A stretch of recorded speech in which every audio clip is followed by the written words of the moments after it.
Hi, my name is Meredith White. I teach Spanish just outside of Atlanta, levels 1 and 2, and I am trying our brand new Swivl camera pod deck base thing. And so I thought to myself as I was loading the folders, I thought this is a perfect opportunity to use the Swivl, and hopefully you can hear me okay, and to actually give sort of a little tour of the classroom, because I know that I tweet a lot about using folders and using carts and being without desks, but that's not always super clear when you can't see the whole situation. So I just mentioned putting, is it following me? I can feel it. Yes, I do have a tiny cardboard cutout of myself. Anyways, don't worry about that. Nothing to see here. Anyway, so the Swivl is actually moving with me because it has this little sensor. So come with me on this tour. You can see I am desk free. I've got 4 areas that I've taped off. So you have automatic built-in teams, which is pretty cool. And so you can do, okay, blue with blue, red with red, go talk to a blue person, go talk to a red person. And then along this side over here, you can see the group carts. I used to have, when I had desks, I had 9 groups of 4. So I had 9 carts. I've taken one to use for myself over behind my desk. And so I have 8 remaining. And I just end up dividing up the alphabet. So it says, last names A through C, D through F, G through I, J through L, etc. And what I'm holding are their Unit 3 handouts. So we're super lucky to have color-coded handouts at my school, colored paper for color-coded handouts. So Unit 1, I'm going to go over here. So said carts contain student folders, which I provide, and Unit 1 was green. So Unit 1, everything was on green paper, which you can see here. And then Unit 2 is yellow, and now Unit 3 is pink, but we haven't started Unit 3 yet. We're going to start it tomorrow. We kind of did today, but the cool thing about the folders living in the carts in class all the time is that I am no longer handing out handouts. I have got all of the handouts that they will need this unit. So they've got 3 warm-up sheets, vocabulary, all of the things, every possible activity, and I've numbered the pages. So I can just say, and now we're on, I can say in the target language, estamos en la página 22.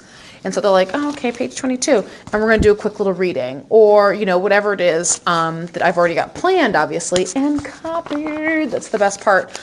So that's really been my big goal this year, is to get them to have all the handouts. Anything we do on paper, just right up front. I've got interpretive rubrics. I've got writing sheets and whatever else, and anything they do and turn in. If I'm like, I'm not going to come to your folder today and look at it because I don't have time. Like, go ahead and pull that out and turn that in. I want to look over it. This is all formative. So their summative things are things that are a result of these, and they're not included. So this is all their summative work, and if there's something I want to eyeball over, I can either go to the folder when they're gone, or they just yank it out and whatever. I didn't staple them this time. So last time I stapled them, and that I think seemed okay. Unit 1 wasn't stapled. It seemed a little messy. So I stapled Unit 2. Seemed a little constricting. So you can't win apparently. So I didn't staple Unit 3. So we're going to see what happens. But tomorrow when they come in, I'm not like, oh, here's your new warm-up sheet. Here's your new. They literally are just going to grab their folder like they always do. And it's already right there. So that's the best part of the folders. Is that they already have everything all the time, which I really like. When I started recording myself in 2012, a couple times a week, coincidentally also the last time I wore khakis, because, oh my God, why does no one tell you when you look horrible in clothing? But anyway, I digress. I started recording myself twice a week and realized I was losing several minutes a day to handing out materials and giving instructions. And I just, we were on a 47-minute period or whatever. And so that's too long. You can't be losing 5 minutes. You can't be losing 10% minimum, 10% of class every day. Sometimes it was 9 minutes. Sometimes I was passing out something, giving instructions, repeating instructions, doing this, whatever, 2 or 3 times for 3 minutes a piece. And so I was losing 9 minutes of class. That's 20% of class. That's crazy. And so over the years, I've developed giving them folders and then giving them the handouts beforehand and all these different methods. So it works out pretty well. What I'm going to do with these is when I take them down, here, let me put this someplace else. Come with me over here.